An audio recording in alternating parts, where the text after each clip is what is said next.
ይሄን ክራር ነው ብለህ የሸከው ልጅ ግን እውነተኛ ክራር ሰራተኛ ነህ? ጎረቤታችን ናቸው እኮ። አይ ነው ክራር ከዚህ በእንደዚህ አይነት ሰዓት ሊሰራ ይችላል፣ ግን ኧረ በስመ አብ ፌር አይደለም። ይሄንን ክራር ያመጣልኝ ሰው ውጭ ሀገር ይዞት ሊሄድ ነውና በጣም ያሳፍራል። ምን ሆነ ነው በእናትህ? እንዴት እንደዚህ አይነት ክራር ትሸጥለህ? ይኸው ላሳየህ፣ የድሮ ሳህን እውነት ነውር ነው። እንደዚህ አይደረግም። አንዳንዴ የምንሰራውን ስራ ገንዘቡ እንዲባረክልን ሆነ መስራት አለበትና ይኸው እንግዲህ በድሮ በአያታችን ጊዜ ነበር። ማዘሩ የወጥ ማውጫው የት ነው ሲሉ ነበር። ታጋረጋት በጣም ምን ነው ግን ወጥ ሊወጣ ሲል በቃ ጠፍቶ እኮ ነው። ከዚህ ማስታወሻ እኔ ጋር ቀርቷል። አንዳንድ ጊዜ ግን በደንብ ማሰብ አለብን። ለሙያው ክብር መስጠት አለብን።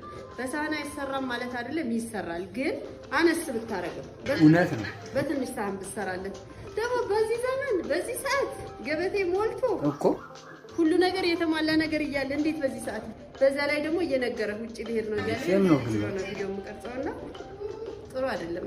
በጣም ያሳፍራል።